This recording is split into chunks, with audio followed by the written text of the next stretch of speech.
వందనాలు చెల్లిస్తున్నాను. మరి ఈరోజు దేవుని వాక్యం వింటే సిద్ధంగా ఉన్నారా? Welcome you all to the hour of prayer. ఈ ప్రార్థన గడియ అని మేము కార్యక్రమానికి మిమ్మల్ని ఆహ్వానిస్తున్నాం. మరి ఈరోజు మీరు దేవుని వాక్యం విని ఆత్మీయంగా మేలు పొందాలని ఆశతో, వాంఛతో ఈ కార్యక్రమాలు ప్రతిరోజు మీ దగ్గరికి తీసుకొస్తున్నాం. మరి ఈరోజు మిమ్మల్ని ప్రశ్న వేయాలనుకుంటున్నాను. మీరు చాలామందికి తెలిసి ఏమేస్తారా? ఈరోజు దేవుని సన్నిధి సమయం గడిపారా? వ్యక్తిగతంగా దేవుని వాక్యం ధ్యానించారా? దయచేసి చదవండి, దేవుని వాక్యం చదవండి. అంచె దినముల్లో క్రైస్తవులు దేవుని వాక్యం చదువుతాం నిర్లక్ష్య చేస్తారు, నిర్లక్ష్యపరుస్తారు. దేవుని వాక్యము మన గుండెలకి సమాధానం కలుగజేస్తుంది. దేవుని వాక్యము మన హృదయములకి కావాల్సిన ఆరోగ్యం ఇస్తుంది, జ్ఞానం ఇస్తుంది, తెలివిస్తుంది. దేవుని వాక్యం మధురమైనది కాబట్టి వాక్యం చదవండి. 12 సంవత్సరాల దేవుని వాక్యం చదువుతున్నాను. నేను రోజు చదువుతున్నప్పటికీ నాకు అనేక సంగతులు ప్రభు బయలుపరుస్తున్నాడు. మరి ఈరోజు ఒక క్రైస్తవుడు ఎలా జీవించాలి, ఒక క్రైస్తవుడు ఎలా ఉండాలి అనే విషయాలు మనం ధ్యానిద్దాము. ఎందుకంటే క్రైస్తవులంటే చాలామంది బాప్తిసం తీసుకుంటే క్రైస్తవులు అయిపోతారు, లేకపోతే తల్లిదండ్రులు క్రైస్తవులు అంటే మేము క్రైస్తవులు అయిపోతాం అనుకుంటున్నారు. కానీ ఒక క్రైస్తవుడు అంటే ఎవరు, ఒక క్రైస్తవుడు ఎలా జీవించాలి, క్రైస్తవులకి ఇతరులకి వ్యత్యాసం ఏంటి అనే ప్రశ్నలకి ఈరోజు జవాబు మనం చూద్దాం. దయచేసి ఈ కార్యక్రమం చివరి వరకు వినండి. దేవుని దీవెనలు పొందండి. ప్రార్థన. పరిశుద్ధమైన తండ్రి దయగల ప్రభువా, ఈరోజు నీ వాక్యాన్ని మేము ధ్యానించవచ్చునుగా నన్ను శిలువ చాటు మరుగుపరచు. ప్రతి అపవాది క్రియలు లయపరచు, సాతాను క్రియలు లయపరచు. మోసపరిచే ఆత్మలు, కలవర పెడుతున్న చీకటి శక్తులు ప్రభావం యేసు నామములో గద్దిస్తున్నాను తండ్రి. నన్ను శిలువ చాటు మరుగుపరిచి నీ రక్తముతో మమ్మల్ని శుద్ధి చేసి ప్రభా నీ వాక్యం నీ హృదయములు, మనసు, ఆలోచన మాకు దయచేయి. సమయాన్ని ఆశీర్వదించమని యేసు నామములో అడుగుచున్నాం తండ్రి, ఆమేన్. మరి ఈరోజు ఎఫెసీ గ్రంథం 4వ అధ్యాయం 17వ వచనం నుంచి మనం చదువుదామండి. దయచేసి మీ బైబిల్ తెచ్చుకోండి. బైబిల్ మేము చదువుతున్నప్పుడు మీరు కూడా చదవండి. చాలామంది ఆ స్క్రీన్లో బైబిల్ వేస్తారు, కానీ అలా వేసే ఫెసిలిటీస్ మాకు లేదు. దేవుని చిత్తమైతే మేబీ ఇంకొక మంచి బెటర్ సిస్టమ్ తీసుకోవాలని అది ఆర్డర్ ఇచ్చి ఉన్నాము. మరి దాన్ని ఒక మన దేవునికి అది ఇస్తే మరి మీకు కూడా బైబిల్స్ ట్యాగా అంటారు దాన్ని, అవన్నీ వేసి మీకు ఇంకొను అనుకూలంగా ఈ కార్యక్రమాలు చేయాలని ఆశిస్తున్నాం. మరి 4వ అధ్యాయము 17వ వచనం ఒకసారి చూడండి, ఒకసారి మీరు ధ్యానించండి. కాబట్టి అన్యజనులు నడుచుకున్నట్లు మీరిక మీదట నడుచుకొనవలదని ప్రభువునందు సాక్ష్యమిచ్చుచున్నాను. వారైతే అంధకారమైన మనసు గలవారే తమ హృదయ కాఠిన్యం వలన తమలోనున్న అజ్ఞానము చేత దేవుని వలన కలుగు జీవంలో నుండి వేరుపరచబడిన వారే తమ మనస్సుకు కలిగిన వ్యర్థత అనుసరించి నడుచుకొనుచున్నారు. చాలు. ఇక్కడ పౌలు ఎఫెసీ సంఘానికి చెప్పిన మాటలు మనం ఏం మాటలు కొలీసిలో కూడా చూస్తుంటాం. ఎందుకంటే ఆయన ఆ రోమా చెరలో ఉన్నప్పుడు రాసిన పుస్తకముల్లో ఇంచుమించు ద సిమిలర్ మాటలు దేవుని ఆత్మదేవ ద్వారంగా పొంది ఆయన రాష్ట్రం మనం చూడగలుగుతున్నాం. ఇక్కడ అంటున్నాడు ఒక క్రైస్తవుడు ఎలాగ జీవించాలి. చాలామంది రక్షించబడాలి, బాప్తిసం పొందాలి, మీరు మందిరానికి వెళ్ళాలి, మీరు దశమభాగాలు వేయాలి, మీరు ప్రభుబల్లో తీసుకోవాలి అంటారు. బాగుంది, కానీ దాని తర్వాత చెప్పరు. ఏం చెప్పరు? ఎలా జీవించాలి, ఎలాగ ఒక క్రైస్తవుడు క్రీస్తుని వెంబడించాలి. చూడండి, ఇక్కడ పౌలు అంటున్నాడు మీరు అన్యజనుల వలె కాక. అన్యజనులు అంటే ఎవరండి? ఆ రోజు యూదులు అనుకున్నవారు ఏంటంటే ఇతర మతములు కలిగిన వారు అన్యజనులు. మేము అబ్రహాము సంతానం కాబట్టి, మేము కోరుకునబడిన వారం కాబట్టి, మేము ఏర్పరచబడిన వారం కాబట్టి, యేసు ప్రభు యూదులకు రాజు కాబట్టి మేము దేవుని కుమారుని అని వారు అనుకునేవారు. అన్యజనులు అంటే ఎవరైనా ఉండొచ్చు, యూదులు ఉండొచ్చు, క్రైస్తవులు ఉండొచ్చు, ఎవరైనా ఉండొచ్చు. మరి అన్యజనులకి విశ్వాసులకి వ్యత్యాసం ఏంటి? ఎవరి హృదయములో క్రీస్తు ఉండాడో, ఎవరి హృదయములో క్రీస్తు రక్తము ద్వారంగా కడగబడదో, ఎవరి హృదయములో క్రీస్తు ఏలడో ఆ హృదయము అన్యజనులే. ఏమండి, నీ నీ తండ్రి ఒక పాస్టర్ అవ్వచ్చు, నీ తాతగారు ఒక పోప్ అవ్వచ్చు, నీ ముత్తాతలు సంఘ పెద్దలు అవ్వచ్చు, కానీ నువ్వు నీ హృదయము యేసు ప్రభు రక్తము ద్వారంగా కడగబడకపోతే, యేసు ప్రభు కోసం జీవిస్తానని, చివరి శ్వాస వరకు ఆయన కోసమే బ్రతుకుతానని నిబంధనలు చేయకపోతే నువ్వు అన్యజనుడివే. నువ్వు మందిరానికి వెళ్ళొచ్చు, నువ్వు కానుకలు ఇవ్వచ్చు, నువ్వు పాటలు పాడచ్చు, నువ్వు చప్పట్లు కొట్టచ్చు, ఏమండి డ్యాన్స్ కూడా వేయచ్చు, కానీ నీ హృదయము యేసు ప్రభు రక్తము ద్వారా కడగబడకపోతే, పరిశుద్ధాత్ముడు నీ హృదయంలో లేకపోతే నువ్వు అన్యజనుడివి. పౌలు ఎఫెసీ సంఘానికి ఈ మాటలు ఎందుకు చెప్పాల్సి వస్తుందంటే, ఎఫెసీ సంఘం ఒకప్పుడు వెలిగించబడింది, ఒకప్పుడు ప్రార్థించేవారు, ఒకప్పుడు దేవుని వాక్యమును పఠించేవారు, ఒకప్పుడు దైవకముగా దేవుని కోసం రోషముగా జీవించినవారు, ఒకప్పుడు దేవుని కార్యాలంటే ఆసక్తి కలిగి ఉన్నవారు, ఒకప్పుడు దేవుని కోసం రోషముగా కావాలంటే వారు ప్రాణములైన బలి వేస్తానికి సిద్ధపడిపోయిన వారు. కానీ ఇప్పుడు వారు చల్లారిపోయిన వారు, ఇప్పుడు వారు ఏమండి నిరాశ చెంది పోరాటంలో ఆగిపోయిన వారు. ఈరోజు చూడండి, మనం చాలామంది ఇదే స్థితిలో ఉన్నాం. రక్షించబడినప్పుడు బాప్తిజం తీసుకున్నట్టు మొదట్లో కూర్చుంటాం, రోజు బైబిల్ చదువుకుంటాం, రోజు ప్రార్థన చేస్తాం, ఎంత ఉజ్జీవంగా ఉంటాం, క్రీస్తు కోసం చెప్తుంటాం, క్రీస్తు ప్రేమని, క్రీస్తు గొప్పతనమని. కానీ కొంచెం ఏమంటే మనం వెనక్కి వెళ్ళిపోతున్నాం. ఈరోజు ఎంతోమంది అలాగా దిగజారిపోయిన స్థితిలో ఉన్నారు, ఎంతోమంది ఈరోజు అలాగా చల్లారిపోయిన స్థితిలో ఉన్నారు. ఎఫెసీ సంఘంలో ఉన్న వారు కూడా అలాగైపోతున్నారు.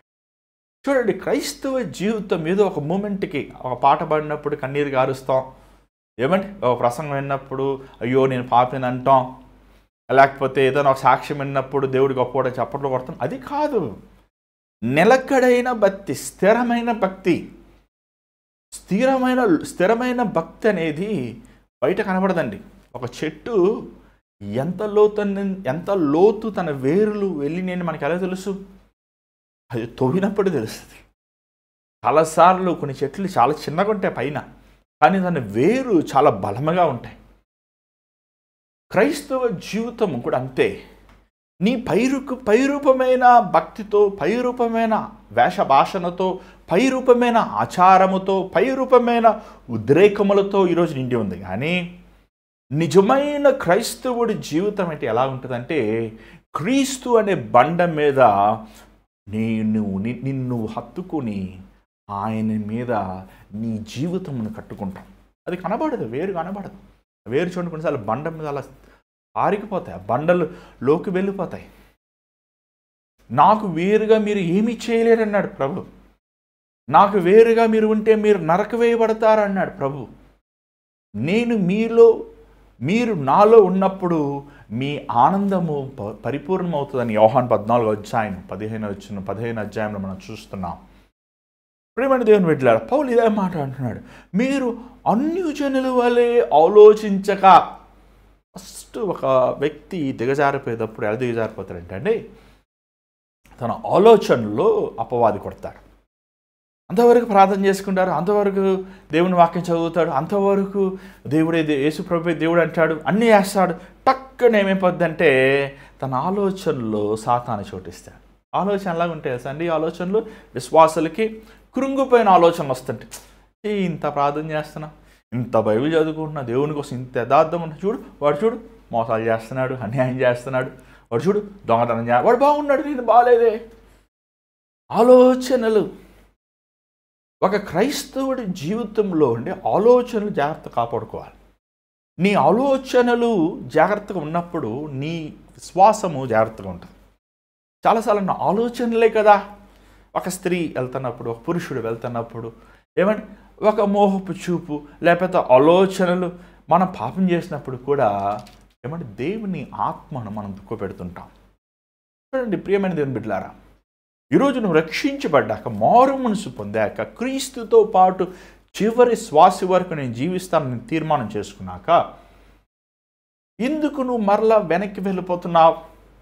ఎందుకు నువ్వు దేవుని దూషించే రీతిగా బ్రతుకుతున్నావు? ఎందుకంటే నీ ఆలోచనల్లో ముందు నువ్వు పడిపోయావు. నీ ఆలోచనల్లో నువ్వు పాపముకి గురయ్యావు. పౌలు అంటున్నాడు, అయ్యా మీరు అన్ని జనుల వలె ఆలోచించద్దు. మొదటగా అన్ని జనులు ఆలోచన ఎలా ఉంటాయంటే ఇంగ్లీష్ బైబిల్లో బాగుంది, ఏమండి, ఫ్లూటిలిటీ అని ఉంది. ఫ్లూటిలిటీ అంటే పాయింట్లెస్, ఎయిమ్లెస్. బాణం ఇచ్చి బాణాన్ని దాన్ని ఏమంటుందండి, క్షమించండి, బావు అన్న యారో ఇస్తారు కదండి, దాన్ని ఇచ్చినప్పుడు మనం ఏం చేస్తామని కరెక్ట్గా ఆ బాణంని కరెక్ట్గా గురి చూసి వెయ్యాలి, అంతేకాని ఓర్నే గాల్లో కొడతారా? అలాగా నీ ఆలోచనలు టు ద పాయింట్ ఉండాలి, వేగ్గా ఉండకూడదు.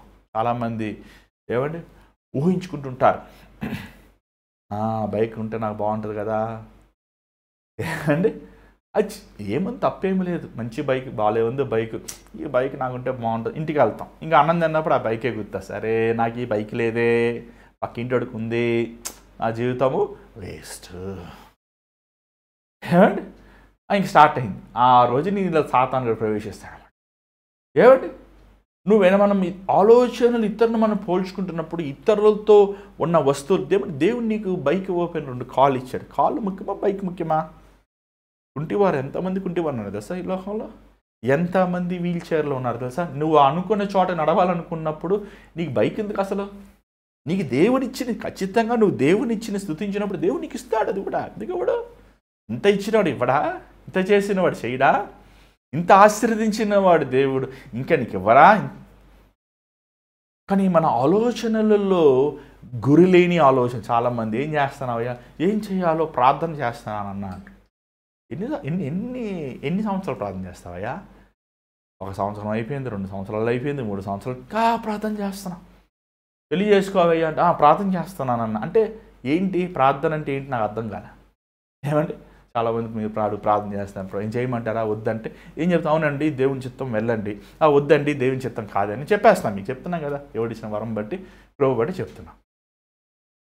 దేవుని స్వరము మనం ఏమండి నేను వినగలిగితే మీరు వినగలుగుతారు, ఎందుకంటే ఒకే పరిశుద్ధాత్మ మనకి ఇచ్చి ఉన్నాడు. మరి నేను ప్రార్థన చేస్తున్నానంటే ఏంటి అది? దానికి అర్థం ఏంటి? నువ్వు ప్రార్థన చేసే దేవుడు ఒకటంటాడు చెయ్యి అంటాడు, ఇంకోటి వద్దంటాడు, మూడోది ఆగంటాడు. ఇక ప్రార్థన చేస్తున్నాను 30 సంవత్సరాలు వచ్చేసింది, 35 సంవత్సరాలు వచ్చేసింది, పెళ్లి చేసుకోవే అంటే ప్రార్థన చేస్తున్నాను అంటే ఏంటి నువ్వు ప్రార్థన చేసేది? నేను ఉద్యోగం సంపాదించుకోవాలి అంటే నేను ప్రార్థన చేస్తాను అంటే ప్రార్థించేవాడు పని చేస్తాడు, ప్రార్థించేవాడు ప్రయత్నిస్తాడు, ప్రార్థించేవాడు ప్రయాసపడతాడు. ఈరోజు చాలామంది క్రైస్తవులు గురిలేని ఆలోచనలతో, పాయింట్లెస్ ఆలోచన. చూడండి, లోకస్తులు అలా వారికి గురి లేదు. వారి గురి ఏంటి తెలుసా? ఐకిక విచారములు, లోక సంపదలు, లోకధనములు.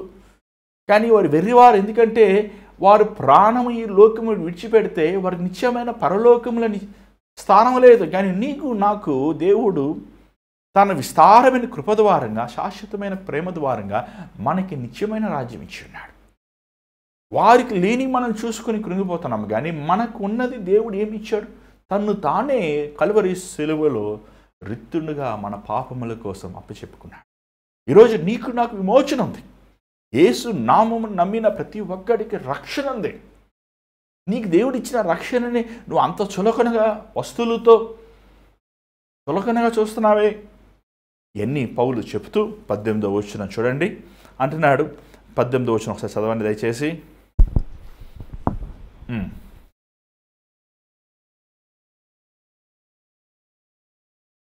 ఆయన ద్వారానే మనము ఉభయులము ఒక్క ఆత్మయందు తండ్రి సన్నిధికి. 18 చదవని మాత్రం. వారు హృదయములు వారు గ్రహించుకునే మనస్సు చీకటివైనవి. English Bible, the dark and their understanding separated from the life of God. వారు హృదయము ఏమంటే చీకటిలోంచి ఏమొస్తాయి? చీకటి కార్యాలు వస్తాయి. వెలుగు హృదయంలో నుంచి ఏమొస్తాయి? వెలుగు కార్యాలు వస్తాయి. ఈరోజు చాలామంది క్రైస్తవులు అంటున్నారు, కానీ చీకటి, వారి ఆలోచనలు చీకటి. వారు గ్రహించుకుని కపటము, ద్వేషము, అసూయ, ఈర్ష, కోపము, ఏమంటే కామము, లోభము, చీకటి సంబంధమైన వారు. నువ్వు వెలిగించబడ్డాక నువ్వు దేవుని ప్రేమను రుచి చూశాక, దేవునిలో ఉన్న క్షమాపణ, దేవునిలో ఉన్న కనికరము, దేవునిలో ఉన్న ఏమండి సంతోషము సమాధానము రుచి చూశాక ఇంకా ఎందుకు నీలో చీకటి చీకటి చీకటి చీకటి చీకటి సంబంధమైన వాడినాయి? ఇక్కడ చూసినట్లయితే ఏమండి వారు హృదయ కాఠిన్యం, చీకటి సంబంధం హృదయము బండగా ఉంటుందండి. మూర్ఖులు, అర్థం కాదు అది. ఎందుకురా రాయిని తీసుకుని మోస్తున్నావు అది తెలియదు. ఎందుకు వస్తుంది? ఎందుకురా నీ పిల్లోడిని తీసుకుని బలిస్తున్నావు తెలియదు. ఎందుకురా ఏది చెయ్యాలంటే చేస్తున్నావు అంతే. ఎందుకురా దొల్లుతున్నావు, ఎందుకురా ఎగురుతున్నావు, ఎందుకురా గంతులేస్తా, అర్థం లేదు పద్ధం లేదు. ఏమండి ఏదో వెళ్తారు, కొండ ఎక్కుతారు, ఎందుకు ఎక్కారో తెలియదు, ఎందుకు దిగారో తెలియదు. ఏమంటే ఈరోజు మనుషులు ఏదేదో చేస్తున్నారు, ఎందుకు? ఏమండి ఒక ఆయన అడిగాను, ఎందుకయ్యా అంత పెద్ద తల మీద అంత మూట పెట్టుకుని మోస్తున్నావు అని అడిగా. మా పాపాలు మొయ్యాలద్దా అంటాడు. నీ పాపాలు నువ్వు మోసుకుంటావేంటయ్యా?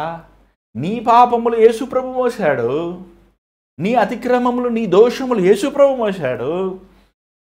ఏమండి మన పాపములు మనం మోసుకుంటామేంటి? ఇది కనికరము ద్వారంగా, కృప ద్వారంగా దేవుడు మనల్ని విమోచించాడు. ఆయన కల్వరి శిలువకు మోసాడు.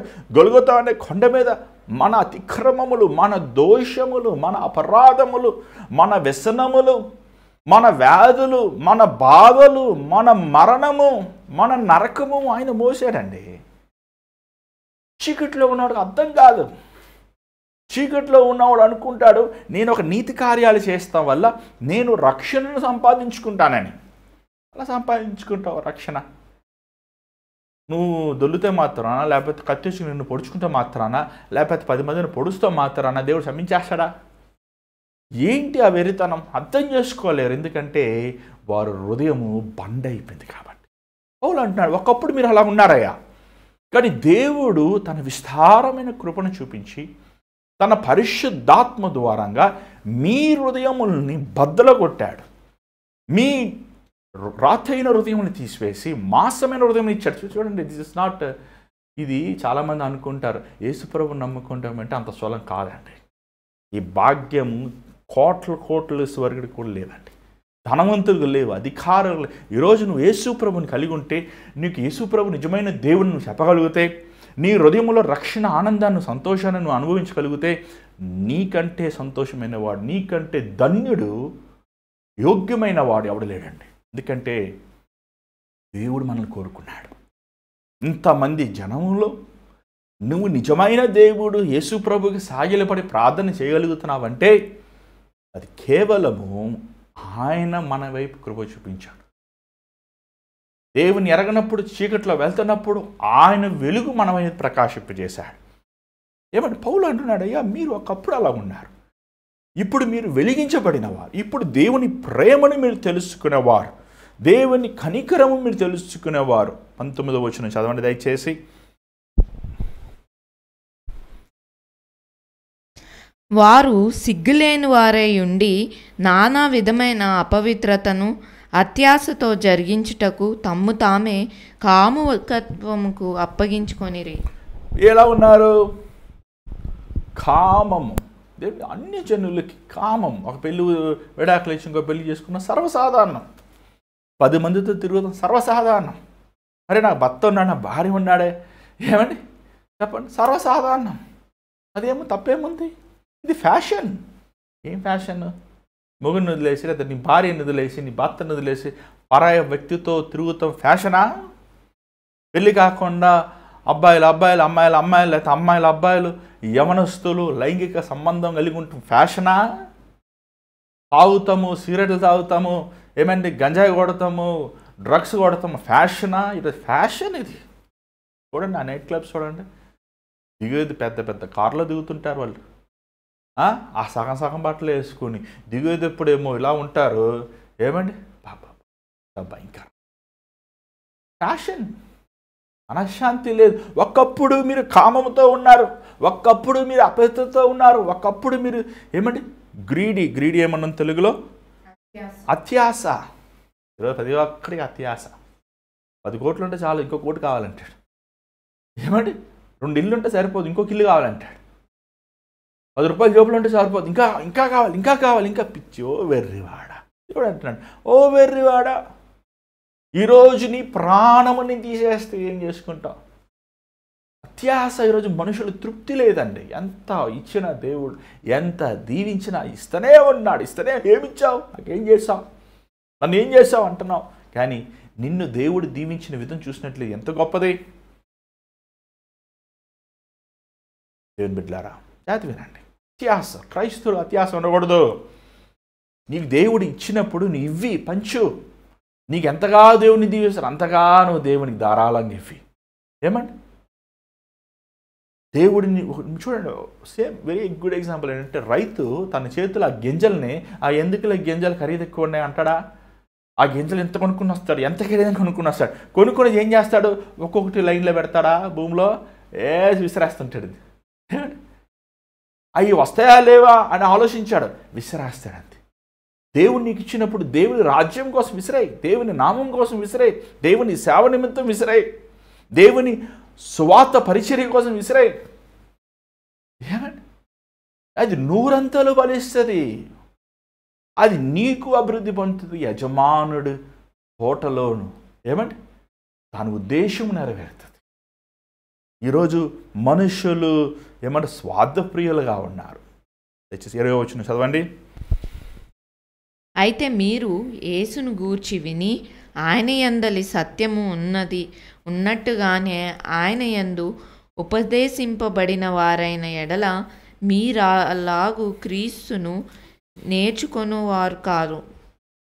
కావున మునుపటి ప్రవర్తన విషయంలోనైతే మోసకరమైన దురాశ వలన చెడిపోవు మీ ప్రాచీన స్వభావమును వదులుకొని మీ చిత్తవృత్తి యందు నూతన పరచబడిన వారే నీతియు యథార్థమైన భక్తియు గలవారే దేవుని పోలికగా సృష్టింపబడిన నవీన స్వభావము ధరించుకొనవలెను. చూడండి, ఈరోజు ఈ మాటలు దేవుడు తన రక్షించబడిన వారికి ఈ మాటలు చెప్పాల్సి వస్తుంది. ఇంకోటి ఎందుకంటే నువ్వు రక్షించబడ్డావా లేదనేది నీకే సందేహం వస్తుంది. పక్కోడి సంగతి పక్కన పెట్టండి. అరే నేను రక్షించబడ్డా అంటున్నాను, సినిమాలు చూస్తున్నాను, నేను రక్షించబడ్డా అంటున్నాను, బూతు మాటలు మాట్లాడుతున్నాను, నేను రక్షించబడ్డా అంటున్నాను, ఏమండి అక్రమైన సంబంధాల్లో ఉన్నాను. ఏంటయ్యా అది? ఒక ఆయన నేను తమ్ముడు వచ్చాడు, అన్న నేను బాప్తిజం తీసుకున్నానన్న. మంచిదయ్యా, బాప్తిజం తీసుకున్నాను, కానీ ఈ తాగుడి నుంచి విడుదల పొందలేకపోతున్నానన్న. అంటే ఏం రక్షణ అది? నువ్వు మారు మనసు సరైన మారు మనసా? ఏమంటే లేదన్నా మేము పెద్ద చర్చికి వెళ్తామన్నా, అయ్యగారు పెద్ద అయ్యగారు అభిషేకించి అయ్యగారు అన్న నా మీద నూనె రాసి ప్రార్థన చేసి నా రక్షణ కరెక్ట్ అన్నా, నేను బాప్తిజం పెద్ద చర్చిలో ఇచ్చారన్నా నాకు పెద్ద అయ్యగారు, ఇదిగోనన్నా. ఏ ప్రయోజనం? ఎంత పెద్ద అయ్యగారు ఇస్తే నీ బ్రతుకు మారలేదే, నీ స్వభావం మారలేదే. తాగడం మారు మనసు ముందు తాగేవారు, మారు మనసు పొందాక అంటే మారు మనసే అసలు నీ రక్షణ సరైనది కాదనమాట. అసలు నువ్వు దేవుని దృష్టిలో నువ్వు మారు మనసు పొందినోడే కాదు అసలు. ఇంకా నువ్వు పాప కార్యం ఓరిన ఆచారం కోసం, పద్ధతుల కోసం, లేకపోతే ఏదైనా పెళ్లి కోసం తీసుకుంటారుండో చాలామంది బాప్తీసాలు. ఎప్పుడు తీసుకున్న వాళ్ళందరూ వస్తుంటారు, బాప్తీసం తీసి మంచండి పెళ్లి కోసం తీసుకుంటారు బాప్తీసాలు. ఇక దేనికోసం తీసుకుంటారండి? రిజర్వేషన్స్ కోసం తీసుకుంటారు బాప్టిజాలు.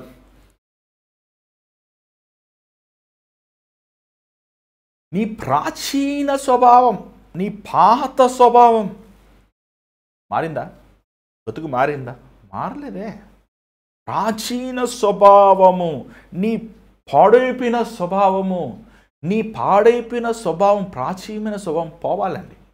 మారు మనసు అంటే ఏమంటే చాలామందికి బాప్తీసానికి మారు మనసు వ్యత్యాసం తెలియలేదు. మారు మనసు అనేది నువ్వు దేవుని దగ్గర మొదటగా నువ్వు చేసిన దుర్మార్గమైన కార్యాలను ఒప్పుకోవాలి, నువ్వు చేసిన పశ్చాత్తాపడాలి, నీ గుండెను బద్దలు కొట్టుకోవాలి. దాని తర్వాత రెండవదిగా నువ్వు దేవునికి విరోధమై చేసిన పాపాలు దేవుని దగ్గర ఒప్పుకోవాలి, మనుషులకు విరోధముగా చేసిన పాపాలు మనుషుల దగ్గరికి వెళ్ళి ఒప్పుకోవాలి. అమ్మా నేను దొంగని, అయ్యా నేను మోసగాన్ని, అయ్యా నేను భ్రష్టుని ఒప్పుకోవాలి. నీ బతకానవుడితో నువ్వు అక్రమైన సంబంధం కలిగి గర్భాన్ని ధరించి నేను మారు మనసు పొందాను ఈ చెప్తే గొడవలు అయిపోతాయి అంటే ఎంత భయంకరం అది. నీ గర్భములో ఉన్నది పాపమే కదా, ఒక దినం బయటపడదా? ఒక దినము నువ్వు నవ్వులు పాలవ్వా? ఏమండి, మారు మనసు అన్నప్పుడు నీ గుండెను నువ్వు పలగొట్టుకోవాలి. ఇంతవాడికి ఒక మంచివాడిగా సమాజంలో అయ్యగారు పెద్దోళ్ళు, నువ్వు ఎంత పెద్ద అయ్యగారు అయితే లోకానికి ఏమయ్యా? దేవుడు ముందు ఒక సెప్టిక్ ట్యాంక్, మురికి కొట్ట లాంటి వాడివి నువ్వు. మనుషులు పైరూపం చూస్తారు కానీ దేవుడిని అంతరం చూస్తాడు, నీ ఆలోచనలు చూస్తాడు. మనుషులకు ఈరోజు చాలామంది వాళ్ళు ఏమనుకుంటారో పట్టుపో ప్రార్థన చేస్తుంటే, ప్రభువా నేను పాపిని అంటే పక్కోళ్ళు వినేస్తే మళ్ళీ నన్ను ఏమన్నా అలా చూస్తారేమో, పక్కోళ్ళు ఇంటేనే అలా చూస్తా అంత ఫీల్ అవుతున్నావు. రేపు దేవుడు లోకం ముందు పక్కన పెట్టి నిన్ను అడుగుతాడు, ఏమండి ఎరా నువ్వు పాపవా అని. అప్పుడు ఏమంటుంది? ఏమైపోతుంది చెప్పు, ఎడబెట్టుకుంటాను నీ తలకాయ. పక్కోళ్ళు ఎప్పుడు చూసినా కొంతమంది పక్కోళ్ళు ఏమనుకుంటారు, దేవుడు ఏమనుకుంటారో అవసరం లేదు వాళ్ళకి. పక్కోళ్ళు మనుషులు బాగున్నామండి, మేము చాలా బాగున్నామండి. అప్పుడు గదులు భార్య భర్తలు ఇద్దరు కొట్టుకొని తన్నుకొని గుద్దుకొని బయటకు వచ్చి మేము బాగున్నామండి, కాఫీ తాగుతారా, టీ తాగుతారా, ఏమండి ఓ ఈ కిక్కలు నవ్వులు, మళ్ళీ లోపలికి మళ్ళీ తన్నుకునేది. ఏమండి మనుషుల కోసం ఎందుకు బతుకుతావు నువ్వు? ఈరోజు ఉంటాడు వాడికి పోయి చేస్తాడు. కానీ దేవుడు నిరంతరం ఉండేవాడు కదా, ఆయనకి మనం లెక్క చెప్పాలి కదా, ఆయన మనల్ని చూస్తున్నాడు కదా, మన హృదయాలోచనల్ని మన మోసమైన జీవితాన్ని ఆయన చూస్తున్నాడు కదా. నీ ప్రాచీన స్వభావం, నీ పాత స్వభావం, నీ మోసకరమైన స్వభావం విడిచిపెట్టావా? వదులుకున్నావా? వదులుకోలేదే. వదులుకోకుండా దేవుని ఆశీర్వాదాలు కావాలంటావు, వదులుకోకుండా నేను దేవుని బిడ్డను అంటున్నావు, వదులుకోకుండా నేను పరిశుద్ధాత్మ అభిషేకం కావాలని అంటున్నావు. అంటే నీకు అంత చులకన అయిపోయాడయా పరిశుద్ధాత్ముడు? ఇంకా కాదు నాకు వరాలు కావాలంటావు, నేను ఇచ్చేస్తానంటావు. అయ్యో ఈరోజు ఎంత దిగజారిపోయిన స్థితికి వెళ్ళిపోయిందో ఈ క్రైస్తవ లోకం. కన్నీటితో ప్రార్థన చేసే విశ్వాసులు లేరు, సంఘముల్లో కన్నీటితో మొరపెట్టే విశ్వాసులు లేరు, సేవకులు లేరు. సంఘములో ఈరోజు కన్నీరు లేదే. ఏ సంఘములో కన్నీరు ఉండదో ఆ సంఘము మొద్దుబారిపోయిన సంఘం, పండ హృదయములు కలిగిన సంఘం, అది పరిశుద్ధాత్ముడు లేని సంఘం. అందుకే ఈరోజు మన కాఫీ మిషన్, చర్చిల్లో కాఫీ మిషన్ ఏంటయ్యా? చర్చిల్లో బిర్యానీలు ఏంటి? చర్చిల్లో అన్నాలు ఏంటి? సాంబార్ అన్నాలు ఏంటి? బిర్యానీలు ఏంటి? పొట్లాలు ఏంటి? చర్చిల్లో మందులేంటి? చర్చిల్లో ఏమండి వ్యాపారం ఏంటి? ఎందుకంటే పరిశుద్ధాత్ములు లేడు. ఈ పరిశుద్ధాత్మ లేడు కాబట్టి మనుషులను ఆకర్షిస్తాను. కాఫీలు ఇవ్వాలి, బిస్కెట్లు ఇవ్వాలి, అన్నాలు పెట్టాలి, బట్టలు ఇవ్వాలి, శాలువాలు కప్పాలి, వాళ్ళకి ఇది అనాలి అది అనాలి. అమెరికాకి వెళ్ళినప్పుడు అండి, అమెరికాలో చర్చ్ ఏమో 20-30 మంది ఉంటుంది, కాఫీ పక్కనే కాఫీ ఉంటుంది. అబ్బో కాఫీ, బిస్కెట్లు, టీలు, ఒబ్బబ్బబ్బా. కార్ పార్కింగ్ 200 కార్ పార్కింగ్ పెట్టుకుని, కార్ పార్కింగ్ పిల్లలు ఆడుకోవటానికి. ఏమంటే చర్చిలో ఏందయ్యా ఇది పబ్బా, సోషల్ క్లబ్బా లేకపోతే చర్చా? చివరికి ఎంతమంది వస్తారు? 4 వచ్చేవారు, 5 వచ్చేవారు. ఏంది ఇది చాలా ఎక్కువ మంది వచ్చారన్నా అని అంటున్నా. 5 వస్తే ఎక్కువ మంది అంట. అయ్యో ఈరోజు ఎంత పాపాన్ని, ఎంత దుర్మార్గతనం వెళ్ళిపోయింది చూసారండి. ఇది నేను నవ్వుతలేదు, నేను బాధని చెప్తున్నాను. ఈరోజు ప్రతి ఒక్కరు అన్నాన్ని మందిరానికి వెళ్తే ఎందుకు వెళ్తున్నావు అయ్యా మందిరం? నేను ఒకటే పెడతాను, నీకు అన్నం పెట్టి చర్చికి వెళ్ళొద్దు దయచేసి. శరీరమైన అన్నం కదా, ఆత్మీయ అన్నం. ఎంత కడుపు నిండగా అన్నం తినాలి, హృదయం నిండగా దేవుని వాక్యం వింటే అంక వారం మళ్ళీ పాపం చేయకూడదు. ఆ పర్ఫెక్ట్గా ఉన్న ఆ చర్చికి వెళ్ళి, అది ఏ పాస్టర్ గారైనా, అడ్రస్ లేని పాస్టర్ గారు కూడా పర్వాలేదు వెళ్ళు. నీకు కాఫీ ఇవ్వకపోయినా, చెప్పులు పెట్టుకుంటానికి స్టాండ్ లేకపోయినా, నీ సైకిల్ పెట్టుకుంటాను నీకు స్టాండ్ లేకపోయినా, బైక్ పెట్టుకుంటాను స్థలం లేకపోయినా, కారు పెట్టుకోవడానికి అసలు స్థలం లేకపోయినా, నీకు ఏసీ లేకపోయినా, ఫ్యాన్ లేకపోయినా, ఉక్కిరి బిక్కిరి అయిపోయినా పర్వాలేదు వెళ్ళు, ఆ చర్చికి వెళ్ళు. ఎక్కడ వాక్యము ఉన్నట్టు గుండెలో నీ వాక్యము తరుక్కుపోతుందో ఆ మందిరానికి వెళ్ళి కూర్చో. ఏమండి ఈరోజు మందిరాలు ఉన్నాయి కానీ పరిశుద్ధాత్ముడు నీ ప్రాచీన స్వభావం నుంచి విడిచి. ఏమండి 22వ వచనం ఒకసారి చదవండి. కావున మునుపటి ప్రవర్తన విషయంలోనైతే మోసకరమైన దురాశ వలన మోసకరమైన దురాశ, మోసకరమైన దురాశ. మోసం చేస్తున్నావు, ఇంకా దురాశలు ఉన్నాయా? అస్సలు నువ్వు దేవుని బిడ్డవే కాదయ్యా. సాతాను గడి ప్రియమైన కుమారుడు, యువర్ డెవిల్స్ ఫేవరెట్ చైల్డ్. దయచేసి నా మాటలు జాగ్రత్తగా, డోంట్ గెట్ డిసీవ్డ్. ప్రభా నువ్వు నా ఎంతో ప్రేమిస్తున్నావు ప్రభా, వా వా you love me so much lord. బా ఎంత చక్కగా ప్రసంగం ఇచ్చారు కుమారుడా, ఫస్ట్ ప్లేస్ నీకే పరలోకంలో. పాస్టర్ గారు అంటే మాత్రం పరలోకంలో నీ ఫస్ట్ ప్లేస్ రాదయ్యా. దయచేసి మోసపోవద్దు. మోసం ఉందా నీలో? కుయుక్తి ఉందా నీలో? తంత్రబుద్ధి ఉందా నీలో? నువ్వు నరక సాతాన్ని గడి నెంబర్ 1 చైల్డ్. నువ్వు దేవుని బిడ్డను అంటున్నావు, నువ్వు రక్షించబడినావు అంటున్నావు, కానీ కొంతమంది ఎంత కన్నింగో. నిజంగా చెప్పరు, అబద్ధం చెప్పరు. ఆలోచించి సగం నిజం సగం అబద్ధం. ఇక్కడ చూసినట్లయితే నీ దురాశ. దావీదు చూడండి ఎంత అభిషేకించబడ్డాడు, కానీ ఆ పొరిగింటి భార్య సాయం చేస్తుంటే అంతా అప్పటికి ఆయన బోల్డ్ మంది భార్యలు ఉన్నారు, పిల్లలు ఉన్నారు, యవనస్తులు పిల్లలు ఉన్నారు, పెళ్ళికి వచ్చే వయసు పిల్లలు ఉన్నారు. ఆ పక్కింటి భార్యను చూసి ఆమెను పిలిచి, ఆమెను శయనించి, ఆమెతో పాపం చేసి, మళ్ళీ తన భర్తను పిలిపించి, అంటే మళ్ళీ బిడ్డ ఆమెదాన్ని కనెక్ట్ చేస్తానికి. పాపం ఆయనేమో అయ్యా అందరు యుద్ధాలు ఉంటే నా భార్యతో ఎలా సుఖంగా ఉండాలని చెప్పి ఆయన గుమ్మం దగ్గర పడుకుంటే మళ్ళీ వాడి డెత్ లెటర్ వాడికే రాసిచ్చే. ఆ పాప దావీదు అంత గొప్ప భక్తుడు ఎంత హీనంగా, అసలు బైబిల్లో ఇంకో భక్తులు ఇంత హీనంగా ప్రవర్తించాడు. దురాలోచనలు ఏమండి, డిసిట్ఫుల్ డిజైర్స్ అని ఉంది. ఇంకా పాప కోరికలు, కామ కోరికలు. కొంతమంది చూడండి ఆ కామం తీర్చుకుంటానికి ఎంత భయంకరంగా ప్రవర్తిస్తారు. అరే ఈరోజు ఎంతమంది అండి, అసలు ఎంతో బాధతో చెప్తున్నానండి ఈ మాటలు. ఈరోజు ఎంతోమంది భార్యాభర్తలు వివాహం చేసుకున్నాక ఆమె గల్ఫ్లో పెడతారు, ఈయనేమో ఇక్కడ ఉంటాడు, లేకపోతే ఆయన ఇంకో చోట ఉంటాడు, ఇంకో చోట ఉంటుంది. ఏంటి ఆయన ఎందుకు పెళ్లి చేసుకుంటావు? ఒక ఆయన అడిగితే పెళ్లి చేసుకుంటే పిల్లలు చదివించాలన్నా, ఇల్లు కట్టుకోవాలన్నా, ఇల్లు ముఖ్యమా భార్య ముఖ్యమా? ఏమంటే చదువులు ముఖ్యమా భర్త ముఖ్యమా? ఏమండి అసలు మనుషులు ఇంగిత జ్ఞానం లేకుండా, అసలు కుక్కలకు ఉన్న జ్ఞానం కూడా లేదండి. బాధపడితే పర్వాలేదు, చెప్పాల్సిందే. ఈరోజు ఎంతమంది వ్యభిచారంలో ఉన్నారు తెలుసా? అసలు నేను బెహ్రెయిన్ వెళ్ళినప్పుడు చెప్పారన్న, వీరందరూ ఆంధ్ర నుంచి వచ్చారన్న, ఈ పురుషులందరూ తెలంగాణ అన్న, వీళ్ళిద్దరు కలిసి భార్య భర్తల్లా జీవిస్తారు. దుబాయ్కి వెళ్తే చెవులు మూసుకోవాల్సి వస్తుంది. పాస్టర్ గారికి దుబాయ్ భార్య ఉంటారన్న, పాస్టర్ గారికి ఇండియా భార్య ఉంటుంది. ఏంటయ్యా ఇది దరిద్రం? ఏమండి నీ భార్యని నువ్వు ఎలా పంపిస్తావు? అసలు నీ భర్త అసలు కొంచెం కూడా ప్రేమ లేదా నీకు? ఈస్ట్ వెస్ట్ గోదావరి వెళ్తే ఏమండి ఇంటికి ఇల్లు కట్టుకుంటే ఇల్లు ఉంటుంది, ఎవరికి కావాలి ఇల్లు? ఏం చేసుకుంటావు నువ్వు? ఇల్లు ముఖ్యమా కుటుంబం ముఖ్యమా? ఆ బిడ్డలు తాగుబోతులు అయిపోతారు, తిరిగిబోతులు అయిపోతారు, భ్రష్టులు అయిపోతారు. అరే దేవుడిచ్చిన భాగస్వామితో దేవుడు ఏదైనా చిన్న వ్యాపారం పెట్టుకుని దేవుడు ఇస్తాడు, దేవుడు దీవిస్తాడు, ఆశీర్దిస్తాడు. ఇంగితం పోవాలి. ఈరోజు ఎంతమంది వారి దేహములు దేవుడిచ్చిన దేహం. ఇప్పుడు బైబిల్ మొదటి కొరింథీ బైబిల్ చదవండి. నీవు ప్రార్థన నిమిత్తము తప్ప నీ భార్యనైనాను నీ భర్తనైనా నువ్వు ఎడబాయకూడదు. బైబిల్కి విరోధము తప్పు అనడం దయచేసి పెళ్లి చేసుకోవద్దు.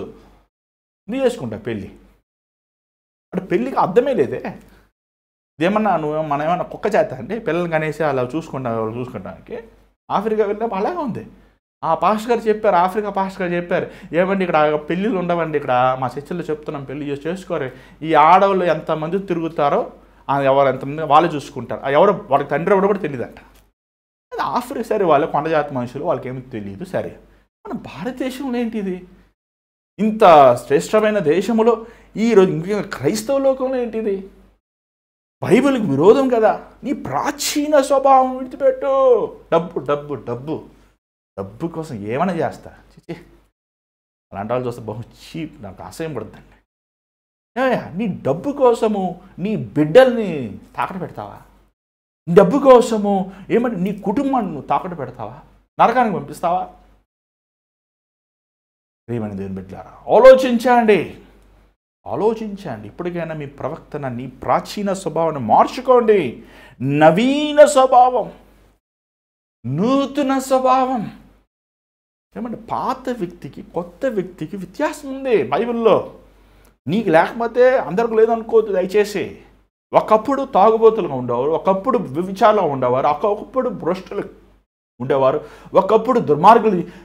యేసు ప్రభు శక్తి ద్వారంగా వారు పరిశుద్ధులయ్యారు, అవుతున్నారు. దేవుని శక్తి అన్ని శక్తుల కింద గొప్పది. జీవితాలు మార్చే శక్తి అది. మతాలు కాదు, కులాలు కాదు, భాషలు కాదు, బ్రతుకులను మార్చుతుందండి యేసు ప్రభు శక్తి. 30 సంవత్సరాల తాగుబోతులు, వ్యభిచారంలో ఉండేవారు, భ్రష్టత్వం, వీడి జీవితం ఇంతే అనుకునేవారు ఈరోజు ఏమండి కోట్ల మందికి ఆశీర్వాదకరంగా దేవుడు చేయగలిగిన వాడు, చేశాడు, చేస్తున్నాడు. ఏమంటే అంత గొప్ప శక్తి దేవుని శక్తి. నవీన స్వభావం, పరిశుద్ధాత్ముడు ఎక్కడుంటాడు అక్కడ నవీన స్వభావం ఉంటుందండి. పరిశుద్ధాత్మ పరిశుద్ధ చప్పట్లు కొట్టేస్తాం కాదు, పరిశుద్ధంగా నువ్వు జీవించి చూపించాలి. ఎన్నిసార్లు చప్పట్లు కొట్టావు అన్నిసార్లు నువ్వు క్షమించాలి శత్రువుల్ని. ఎన్నిసార్లు నువ్వు ఏమండి పరిశుద్ధ అరుస్తున్నావు అన్నిసార్లు నువ్వు దయ చూపించాలి, కనికరించాలి, ప్రేమించాలి. ప్రేమైన దేవుని బిడ్డలారా, ఆలోచించండి. ఏం మార్గాన్ని మీరు వెళ్తున్నారు? ఎక్కడికి మీరు వెళ్తున్నారు? ఏ దారి మీరు చూసుకున్నారు? ఎక్కడికి మీరు ప్రవేశిస్తున్నారు? నువ్వు పరలోకానికి వెళ్తానంటూ నువ్వు నరకానికి వెళ్తున్నావే. నవీన స్వభావముతో చూడండి 24వ వచనం చదవండి దయచేసి. నీతియు యథార్థమైన భక్తియు గలవారే. చూడండి, దేవుడికి 2 గుణగుణాలు ఉన్నాయి, నీతి, యథార్థత. ఇంగ్లీష్ బైబిల్ ఏముందంటే రైచియస్ అండ్ హోలీనెస్. చాలా బాగుంది ఇంగ్లీష్లో. ఏమండి రైచియస్ అండ్ హోలీనెస్, నీతి, యథార్థత ఉందా? నువ్వు క్రైస్తవుడు అని చెప్పుకుంటున్నావు, నేను విశ్వాసిని అని చెప్పుకుంటున్నావు, నేను ప్రభు వల్ల తీసుకుంటున్నాను అంటున్నావు, అన్ని మాటలు చెప్తున్నావు. నీలో నీతి ఉందా? నీలో యథార్థత ఉందా? నీలో పరిశుద్ధత ఉందా? ఈ దేవుడికి ఉన్న గుణగుణాలండి. మనల్ని దేవుడు తన బిడ్డలుగా మనం రక్షించబడినప్పుడు, మన మారు మనసు పొందినప్పుడు ఆయన బిడ్డలుగా మనం మారుతాం. ఆయన వలె మనం జీవించాలి, ఆయన వలె మనం బ్రతకాలి. పౌలు ఈ మాటలు చెప్తున్నాడు. నిజంగా ఈ 20 నుంచి 24 వరకు కావాలంటే నేను 24 గంటలు కూడా వాక్యం చెప్తాను. అంత ఎసెన్స్ దీంట్లో ఉంది. ఎంత ప్రత్యేకత, ఎంత విశేషత. పౌలు ఎఫెసీ సంఘానికి తన హృదయంలో ఉన్న మాటలు, ప్రభు ఆత్మ ద్వారా నింపబడిన మాటలు. అయ్యా, మీరు పై రూపం చూస్తున్నారు, మీరు బాప్తిజం సర్టిఫికెట్ పెట్టుకున్నారు, మీరేమో కులాన్ని మార్చుకున్నారు, జాతులను మార్చుకున్నారు, బ్రతుకులను మార్చుకోలేదయ్యా అని ఎంతో భారముతో పౌలు చెప్తున్నట్టు మనం చూడగలుగుతున్నామండి. ప్రియమైన దేవుని బిడ్డలారా, నేను ముగిస్తున్నాను. చివరిగా మనం చదువుదాం దయచేసి. ఇంకొక భాగం కూడా ఉంది, ఎంత చెప్తే మన సమయం అయిపోద్ది. కొంచెం మనం ముందుకు వెళ్దాం. 29వ వచనం వెళ్దాం దయచేసి. వినువారికి మేలు కలుగునట్లు అవసరంను బట్టి క్షేమాభివృద్ధికరమైన అనుకూల వచనమే పలుకుడి గాని దుర్భాష ఏదైనను మీ నోట రానీయకుడి. చూడండి, దిస్ ఇస్ వెరీ ఇంపార్టెంట్ అండి. ఈరోజు చాలామంది క్రిటిసైజ్ చేస్తున్నారు. ఏమండి, ఇప్పుడు మధ్య కొంచెం తగ్గిందనుకోండి, ఒక బోధకుల్ని, సేవకుల్ని చూడండి, ఇంత మాటలు చెప్తున్నాను. నేను ఏ సేవకుని గురి పెట్టుకోవాలో వాక్యం ఉన్నది చెప్తున్నాను. మీరు ఏదైనా సేవకులు ఊహించుకొని నన్ను ఏం చేయమంటే దానికి నేను వాక్యం ఏదో ఎత్తి చూపిస్తున్నాను పరిశుద్ధాత్మ ద్వారంగా, దేవుని ద్వారంగా మీకు ఎత్తి చెప్పాల్సిందే. కానీ నేను ఏ సేవకుని, ఏ సంఘాన్ని, ఏ సంస్థని, ఏ డినామినేషన్, నేను ఎవరిని మనసులో లేరంటే దేవుడు చూస్తున్నాడు, దేవుడు నా ద్వారంగా మాట్లాడుతున్నాడు. నేను మీకు ఇంకోటి తెలుసా, నేను మెసేజ్ అసలు ప్రిపేర్ అవ్వను, నా హృదయం ప్రిపేర్ చేసుకుంటాను. నాతో ఉన్నవారు తెలుసు. ఏమండి, బాగా ప్రేయర్ చేసుకుంటా, బైబిల్ నేను నా కోసం చదువుకుంటాను, మీకోసం అసలు చదవను. ఏమండి, నిలబడతాం, ప్రభా నువ్వు మాట్లాడే, ఆయన మాట్లాడతాడు. ఆ టైంకి ఏం మాట్లాడాలనుకుంటాడు ఆయన మాట్లాడతాడు. నాకు అంతే, నేను ఒక స్పీకర్ డబ్బా. నేను ఎవరిని దూషిస్తాను కానీ ఏ సేవకుడు కాలు కొట్టుకుంటే పనికిరాను. నేనే చెప్తున్నాను కదా, అయ్యా నేను నీ కాలు నేను పట్టుకుంటానయ్యా. ఎందుకని నేను ఒక పనికి మాలను, నీచుడిని. దేవుడు నన్ను రక్షించాడు, ఆయన కృప, అంతే. నా గొప్పతనం ఏం లేదు. ఇది 100% ఫ్యాక్ట్, ఇది యూనివర్సల్ ఫ్యాక్ట్. ఏమంటే కాబట్టి నేను ఎవరిని దూషిస్తలేదు. కానీ దేవుని సేవకుడిగా కొన్ని మాటలు చెప్పాల్సి ఉంటే నీకు అనుకూలమైన మాటలు నేను చెప్పలేను. ఎందుకంటే ప్రభువుకు అనుకూలమైన నేను చెప్పాలి, ప్రభు ఏం చెప్తారో చెప్పాలి. అది నా నేర్చుకున్నాను. అందుకే దేవుడు నన్ను ఈ లోకంలో పుట్టించాడు. ఇక్కడ ప్రభు అంటున్నాడు ఏమండి, మాట్లాడినప్పుడు అది ఉపయోగకరంగా ఉన్నాయి. ఇప్పుడు మనం ఒక పాపాన్ని, తప్పుని ఎత్తి చూపించినప్పుడు ఎందుకు ఎత్తి చూపిస్తున్నాం? మీరు నరకానికి వెళ్ళకూడదు, మీరు మోసపోకూడదు, మీరు నిత్యమైన దేవుని ఉగ్రతకు శాపం అవ్వకూడదు, మీరు మారు మనసు పొందాలి, మీరు ఆ పాపం నుంచి బయటపడాలి, మీరు ఆ దుర్మార్గం నుంచి బయటపడాలి, మీరు ఆ వ్యభిచారం నుంచి బయటపడాలి, ఆ బంధకముల నుంచి మీరు బయటకు రావాలి. స్వస్థత పొందాలి. ఏమండి, చేతి గడ్డ వచ్చింది, డాక్టర్ దగ్గరికి వెళ్ళావు, డాక్టర్ టెస్ట్ చేసి అయ్యా క్యాన్సర్ అంటే, ఏంటి డాక్టర్ నువ్వేమో మంచిగా మాట్లాడవా, అన్నీ డిప్రెషన్ మాటలే మాట్లాడతావంటే అర్థం పద్ధం ఉందా? ఏం లేదులే తగ్గిపోద్దులే, ఇక 2 క్రీమ్లు రాసుకో అంటే చచ్చిపోయేది నువ్వే. ఒక సేవకుడు చెప్తున్నప్పుడు నీ ఆత్మ నిత్యమైన నరకం నుంచి తప్పించబడాలని ఆశతో వాంఛతో చెప్తున్నాడే కానీ ఆ మాటల వల్ల ఏమండి ఇలా మాట్లాడుతున్నావు, నన్ను బాధ పెడుతున్నావంటే ఇంకేం చేయగలం అలాంటి వారిని? ఏమండి, నీ స్థితిగతిని దేవుడు ఉన్నది వాక్యం ఉన్నట్టు చెప్తాడండి. ఆయన స్థితి మన జీవితాన్ని బయట పెడతాడండి. ఆయన ఎక్స్రే మిషన్ కంటే బయట పెడతాడు. ఆయన ఆలోచనలు బయట పెడతాడు, హృదయ స్థితిని బయట పెడతాడు. ఆయన మన మాటలు చూడండి, ఇప్పుడు మనం ఒక వ్యక్తులతో మాట్లాడుతుంటాం చాలాసార్లు, చాలామందితో మనం మాట్లాడినప్పుడు చాలాసార్లు మనం ఎలాంటిగా మాటలు మాట్లాడుతున్నాం? ఆలోచించి మాట్లాడుతున్నామా, నిదానముగా యోచించి మాట్లాడుతున్నామా? చూడండి, ఒకసారి ఒకడు సాక్రటిస్ అనే ఫిలాసఫర్ దగ్గరికి వెళ్ళాడట. సాక్రటిస్ ఇస్ గ్రీక్ ఫిలాసఫర్, చాలా గ్రేట్ ఫిలాసఫర్. ఆయనకన్నంత ద క్లవర్నెస్ ఎవరికి లేదు. ఒకసారి ఒక యవనస్తుడంట, అయ్యగారు నమస్కారం. నమస్కారం, సరేనండి, ఓకేనండి. ఈ సాక్రటిస్ గారు గంట సేపు మాట్లాడినా, అసలు 5 నిమిషాల కంటే ఎక్కువ మాట్లాడినా. చివరికి అన్నాడంట, ఎవరివయ్యా నువ్వు, నోరు తెరిచి మాట్లాడు, అప్పుడు నువ్వు ఏంటో నాకు తెలుస్తుంది అన్నాడంట. ఏమంటే మనము నోరు అదుపులో పెట్టుకుంటే మనకున్న 99 సమస్యలు తీరిపోతాయండి. ఒక్క సమస్య పని ఏంటంటే మన పాపములు కాబట్టి యేసుప్రభు రక్తం కడుగుతుంది అనుకోండి, 99 సమస్యలు తీరిపోతాయి. మన నోరు అదుపులో, ఈ నోరే ఏమండి రష్యా ప్రెసిడెంట్ గారు ఏమండి అమెరికా ప్రెసిడెంట్ తిట్టకుండా ఉంటే, అమెరికా ప్రెసిడెంట్ యూకే ప్రెసిడెంట్ తిట్టకుండా ఉంటే, ఎదిరింటామె పక్కింటామె తిట్టకుండా ఉంటే, ఆ నోరు అదుపులో ఉంటే ఏమండి సమాధానం అందరికి వచ్చేస్తుంది. ఈ నోరే చూడండి, ఆ 4 చూడండి ఎంత ఉంటుందో, 2 ఇంచులు 3 ఇంచులు, కొంతమంది 4 ఇంచులు ఉంటుంది. ఏమండి ఎగిరి పడుతుంది. ఈ మాటలే భార్య భర్తల మధ్య చూడండి, అసలు కొడతావా కొట్టాడు, ఫట్ కొడతాడు, కొట్టాడని ఊరంతా చెప్తారు. నువ్వే కదా కొట్టవాడు. జ్ఞానవంతురాలు అరుస్తున్నప్పుడు నోరు మూసుకుని ఉంటుంది, ఓహో ఆయన టెన్షన్లో ఉన్నాడు. జ్ఞానం లేని స్త్రీ ఏం చేస్తుంది, అగ్ని మండే అగ్నిలో పెట్రోల్ పోస్తుంది. ఈరోజు చూడండి, సంసార కుటుంబాలు ఎందుకు విడిపోతున్నాయి, ఎందుకు కోర్టు కేసుకి వెళ్తున్నారు, ఎందుకు పోలీస్ స్టేషన్కి వెళ్తున్నారు? అత్తగారు ఏదన్నా అన్నారు అనుకోండి, ఏం చేయాలి? కోడలో సరే అమ్మా, అత్తగారు ఏదో అన్నారులే, సరేనమ్మా సరేనమ్మా, గంగరేదిలా తల ఆడిచ్చావు అనుకో, నువ్వు విన్నావా లేదు తర్వాత విషయం. ఏమండి ఆటోమేటిక్గా ఈమె నా మంచి పెద్ద కోడలు, నా ప్రియమైన కోడలు, నాకు ఎంత నేను చెప్పిందంతా వింటుంది అనుకుంటా. ఏమండి జ్ఞానం లేదు, కుటుంబం కట్టుకుంటే జ్ఞానం లేదు, సహనం లేదు, ఓర్పు లేదు. చాలాసార్లు మనం బండి లేదు, పక్కడు బండి లేదు, పక్కడు బండి ఎహరా నువ్వు కొట్టావేంట, నేను ఎవరో కొట్టారు, నువ్వెవడో తెలుసా, ఎవడైతే నువ్వేం కొట్టినందుకు సారీ అయ్యా క్షమించయ్యా, సారీ క్షమించా, నాకు కొట్టాలని డబ్బులు ఇచ్చి అయిపోయా. నువ్వు ఊరందరూ పిలుస్తావు ఎందుకు? చూసా జ్ఞానం లేదు. జ్ఞానం లేని వాడికి ఏమంటే వాడు చేసిన ప్రతి పని సఫలత ఉండదు, అంతే, వేస్ట్. ఈరోజు జ్ఞానముతో మాట్లాడండి అని పౌలు, మీ నోరు అనవసరంగా తెరవద్దు అని చెప్పి పౌలు చెప్తున్నాడు. దయచేసి 30 వచ్చిన చదవండి, దయచేసి 30. దేవుని పరిశుద్ధాత్మను దుఃఖపరచుకుడి, విమోచన దినము వరకు ఆయన యందు మీరు ముద్రింపబడి ఉన్నారు. ఈ ఒక్క లైను నేను 10 days వాక్యం చెప్పచ్చండి. నాకు చాలా ఇష్టం, ఎందుకంటే అంత దేవుడు కృప చూపించాడు. ఎందుకంటే చాలామంది అడుగుతున్నారు ప్రశ్న, అడిగాను బాగా ప్రిపేర్ అయ్యాను, కానీ అంత 10 days చెప్పను, 10 secondsలో చెప్పేస్తాను. దేవుని పరిశుద్ధాత్మని దుఃఖ పెట్టవద్దు. చూడండి, తండ్రి కుమార పరిశుద్ధాత్ముడు. తండ్రి సింహాసనం మీద కూర్చున్నాడు, కుమారుడు యేసు ప్రభు తండ్రి కుడి పార్శ్వన కూర్చున్నాడు. పరిశుద్ధాత్ముడు మనలో ఉన్నాడు. ఏమంటే ఆయన మనలో ఉన్నాడు. పరిశుద్ధాత్మతో నింపబడి నువ్వు పరిశుద్ధంగా లేకపోతే నువ్వు దేవుని దుఃఖపెట్టినట్టే.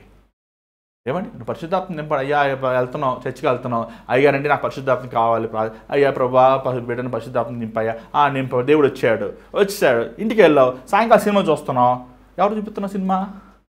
పరిశుద్ధాత్మ ఆయన పరిశుద్ధుడైన మిక్కిలి ఆయనకే చూపిస్తున్నాను సినిమా. వెళ్తున్నావు, తిడుతున్నావు, నువ్వు నీ నోరు ఎవరి కంట్రోల్లో ఉంది? పరిశుద్ధాత్మకి ఇచ్చి ఉన్నావు.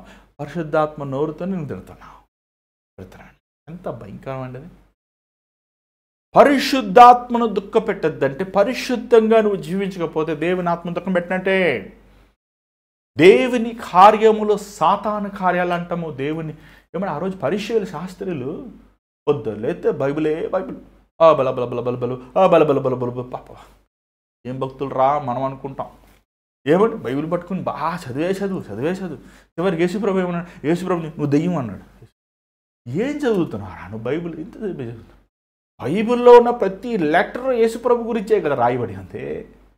మళ్ళీ ఏమేమో యేసుప్రభు దేవుడు కాదంటావు, యేసుప్రభు మెసేజ్ కాదంటావు. మరి ఏం చదువుతున్నావు నువ్వు? ఆచారం అంతే. బైబిల్ చదవమంటే 10 మంది చూడ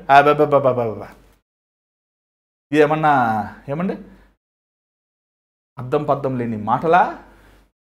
జీవం కలిగిన మాట అండి దేవుని వాక్యం. దేవుడు చేసే కార్యాలు వీరేమన్నారు తెలుసా? ఇది దురాత్మ ద్వారంగా చేశాడు. ఎంత భయంకరం అండి. పరిశుద్ధాత్మ ద్వారంగా ప్రభు కార్యములు చేశాడు. పరిశుద్ధాత్మ కార్యాలను సాతాను కార్యం అంటాం. దేవుని ఆత్మని దుఃఖ పెడతాం. మూడోది, నేను అన్ని పాయింట్లు చెప్పండి, 3 పాయింట్లు చెప్తాను. చెప్పాక 10 సెకండ్స్ అయిపోతుంది టైం. మనం యెషయా గ్రంథం 63వ అధ్యాయం 10వ వచనం చూస్తున్నాం. దేవుని ఆత్మ ఇశ్రాయేలీయులు కొనిపోయినప్పుడు ఇశ్రాయేలు ఏమంటే మోషే కర్ర ఎత్తాడు. కర్ర ఎత్తితే అది ఆ కర్ర ఆటోమేటిక్ చీల్చేసింది అనుకుంటారా? పరిశుద్ధాత్ముడు సముద్రాన్ని పాయలు చేశాడు, నడిపించాడు. ఎండలో నీడగా ఉన్నాడు, నీడలో వేడిగా ఉన్నాడు, నీళ్ళిచ్చాడు, ఆహారాన్ని ఇచ్చాడు, తోడైవని. కానీ ఇశ్రాయేలు ప్రజలు పరిశుద్ధాత్మకు విరోధముగా వారు తిరగబడ్డారు అని ఉంది బైబిల్లో. మీరు చదవండి. ఆయనే వారిని హతము చేశాడంట, తిరుగుబాటు చేశాడు. ఏమయ్యా, అన్నం పెట్టిన చేయనే కొడితే జీవముని ఇచ్చిన దేవుణ్ణే నువ్వు తునీకరిస్తే, నీకు బ్రతుకు ఇచ్చిన ప్రభువునే పోరా అంటే నీకు దిక్కుడున్నాడయ్యా, నీకు దిక్కుడున్నాడు. పరిశుద్ధాత్ముడే ఆయనండి మనకు దిక్కు. మనలో ఉండి మనల్ని సర్వసత్యమును నడిపించేవాడండి. మనల్ని ఆయన నీతిలో, ఆయన యథార్థతలో నడిపించేవాడు. ఆయన ఎలాంటి సుందరమైన దేవుడు ఇంకెవరు లేరండి. ఆయన పట్టుకుని డ్రమ్ముతో నువ్వు పోలుస్తున్నావు, ఆయన పట్టుకుని డ్యాన్సులు ఆడుతున్నావు, ఆయన పట్టుకుని హల్లెలూయా అంటున్నావు. అంతటితో అయిపోయిందా? పరిశుద్ధమైన జీవితం లేదు, యథార్థమైన జీవితం లేదు, దేవునికి ఇష్టమైన ఆత్మ ఫలములు లేవు. దేవుని వాక్యం అంటే నువ్వు విసుకుంటావు, దేవుని సన్నిధి అంటే నువ్వు తిరగబడతావు, దేవుని మాటలకు నువ్వు విరోధం జీవిస్తున్నావు. మళ్ళీ ఏమో పరిశుద్ధ. ఏం ఆత్మది? లేదు చెప్పాలి, అది లేదు. 23వ వచనం 31 చదవండి దయచేసి. సమస్తమైన ద్వేషము, కోపము, క్రోధము, అల్లరి, దూషణ, సకలమైన దుష్టత్వము మీరు విసర్జించుడి. 6 విషయాలు కూడా చెప్పారు. పౌలు గారు రోమిలో ఉండి ఎఫీసీ వాళ్ళ హృదయస్థితి రాశాడండి. అసలు ఎంత గ్రేట్ అండి ఆయన. అదే దేవుని ఆత్మ కృప అంటే. సీసీటీవీలు లేవు, వాళ్ళ మాటలు తెలియవు, వాళ్ళ సంగతులు. దేవుని ఆత్మ ఏమంటే ఇక్కడ నీ ఇంట్లో ఉన్నాడు, మా ఇంట్లో ఉన్నాడు, మన మధ్య ఉన్నాడు ఆయన, మనతో ఉన్నాడు ఆయన. మన ఆలోచనలు, మన స్థితిగతులు చక్కగా వాళ్ళ హృదయ స్థితిని బయటపెట్టేశాడు. ఫాట్ ఫాట్ ఫాట్ ఫాట్ చూసినట్లయితే అంటూ 32వ వచనం, ఒకరిని ఒకరు మీరు క్షమించుకోండి. దేవుని చిత్తమైతే మరలా ఈ మాటలు మీకు ధ్యానిస్తుంది. వచ్చే రోజుల్లో ఈ వాక్యాన్ని మనం ఇంకను ధ్యానిద్దాం. మరి ఈరోజు ఒక మాట జ్ఞాపకం. నీ ప్రాచీన స్వభావాన్ని విడిచిపెట్టావా? నీతి విశ్వాసం నిన్నుతో యథార్థమైన హృదయంతో పరిశుద్ధమైన బ్రతుకుతూ క్రీస్తు కోసం జీవిస్తున్నావా? క్రైస్తవుని అంటున్నావు, విశ్వాసాన్ని అంటున్నావు, ప్రభు బిడ్డని అంటున్నావు, దేవుని నమ్ముకున్నాను అంటున్నావు, ఆయన కోసం బ్రతుకుతాను తీర్మానం చేశాను అంటున్నావు. ఆయన మార్గంలో నిల్చున్నావా? పరిశుద్ధాత్మను ఇంకా నువ్వు దుఃఖపెడుతున్నావా? ప్రియమైన దేవుని బిడ్డలు, ఇప్పటికైనా నువ్వు క్షమాపణాడు. ఇప్పుడైనా దేవుని పాదములు పట్టుకో. ఈ రోజే దేవుడినితో మాట్లాడుతున్నాడు. ఇదే అనుకూలమైన సమయం, ఇదే రక్షణ. ఇప్పుడైనా దేవుని పాదాలు పట్టుకొని, ఆయన గాయపడిన పాదములు పట్టుకొని, ప్రభా నన్ను క్షమించిన, నా జీవితం కడుగు, నా జీవితం శుద్ధించి, నా శక్తి లేదు, నన్ను క్షమించి ప్రభా అని దేవుని పాదములు పట్టుకుని దయచేసి స్థలం ప్రార్థిద్దాం. పరిశుద్ధమైన తండ్రి దయగల ప్రభు, ఏ పాటి వారు మా అయోగ్యులమే, దుర్మార్గులమే, నీచులమే, మట్టితో చేయబడిన వారు మేము, మట్టి దుమ్ముని జ్ఞాపకం చేసుకోండి ఆయన. అనేక సార్లు నువ్వు మమ్మల్ని శుద్ధి చేసినప్పటికీ, అనేక సార్లు నువ్వు మమ్మల్ని క్షమించినప్పటికీ, అనేక సార్లు నువ్వు మమ్మల్ని కడిగినప్పటికీ మరలా మా హృదయంలో కల్మషంతో నిండి ఉన్నామయ్య. బలహీనులమి నాయన, దుర్మార్గులమి నాయన, కనికరించు ప్రభా. మాకు దిక్కెవరున్నారు నాయన. నీ గాయపడిన హస్తముల నుంచి కాస్తున్న నీ రక్తం మా మీద కడుగును. స్థిరమైన నిలకడైన మనసు మాకు దయచే, నవీన స్వభావం మాకు దయచే ప్రభా. మా ప్రాచీన స్వభావం నుంచి వదిలిపెట్టి నీ మనస్సు, నీ హృదయము, నీ ఆలోచనలు మాకు దయచే ప్రభా. మానవులైన మేము ఎలా బ్రతకగలమయ్యా యథార్థమని. మానవమైన మేము, పడిపోయిన మేము నాయన ఎలాగ నీ కోసం పరిశుద్ధంగా రోషంగా బ్రతకగలమయ్యా. కేవలం నువ్వు కృప చూపిస్తేనే మాత్రం కదయ్యా. ఆమె దయ చూపించిన ఆయన. మేము బ్రతకాలని ఆశ ఉంది, వాంఛ ఉంది, కానీ పడిపోతున్నామయ్యా. ప్రతి సమయము ప్రతిరోజునైనా నీ కోసం ప్రయత్నిస్తున్నాం, కానీ విఫలం చెందుతున్నామయ్యా. అయ్యా మమ్మల్ని బలపరిచే దేవుడు నువ్వు. మాకు శక్తిని దయచేయనా. నీకోసం రోషముగా, నీకోసం పౌరుషముగా, నీకోసం పరిశుద్ధంగా, నీకోసం యథార్థముగా నీ వలే జీవించే బ్రతుకులు మాకు దయచే తండ్రి. మాకు సంపదలు కాదు, ఆస్తులు కాదు, పేరు ప్రఖ్యాతులు కాదు. మాకు కావలసింది నువ్వు నాయన, నీ ఆత్మ నాయన. నిన్ను దుఃఖపెట్టే కార్యములు మేము ఆలోచించిన వద్దయ్యా, మేము మాట్లాడిన వద్దయ్యా, మేము చేయని వద్దయ్యా. నీకోసం యథార్థమైన బ్రతుకు మేము బ్రతుకుతానికి సహాయం చేయి. ఈరోజు ఈ కార్యక్రమం వీక్షిస్తున్న బిడ్డల్ని చూడు నాయన, దర్శించు ప్రభు. స్థిరమైన భక్తి, స్థిరమైన విశ్వాసము, స్థిరమైన నిలకడైన అయా పరిస్థితి మీకోసం మేము కలిగి ఉండటానికి సహాయం చేయి. మనం క్షమించిన ఆయన ఈ సాయంకాల సమయం నీకోసం మేము బ్రతుకుతానికి కావాల్సిన కృపను మాకు దయచేయమని, నిశ్చిత మీద మళ్ళీ రేపు కలుసుకున్నాక సహాయం చేయమని యేసునామమున తండ్రి, ఆమేన్. మరి దేవుడు మీతో మాట్లాడంటే మా తెలియపరచండి, మేము మీకోసం ప్రార్థిస్తున్నాం. మరి ఈ ప్రోగ్రామ్ లైక్ చేయండి, సబ్స్క్రైబ్ చేయండి, మీ ఫ్రెండ్స్, మీ ఫ్యామిలీస్ తెలియపరచండి. అలాగే ఈ భారమైన పరిచయంలో మీరు కూడా పాలు పొందాలని ఆశిస్తే, దేవుడు మిమ్మల్ని ప్రేరేపిస్తే, మరి ఆన్లైన్ కనబడుతున్న Google pay, PhonePe account numbers మీరు పంపించవచ్చు. మీరు పంపించే కానుకలు దేవుని పరిచయాలు నమ్మకంగా వాడుతున్నాం. మాత్రం కాదు, దేవుని చేతి మీద మళ్ళీ రేపు కలుసుకుందాం. రేపు 7 గంటలు కలుసుకుందాం. ప్రయత్నిస్తాను మ్యాక్సిమం. మీరు కూడా సమయానికి రండి, ఈ లైవ్ ద్వారా కనెక్ట్ అవ్వండి. అంతవరకు take care, God bless you.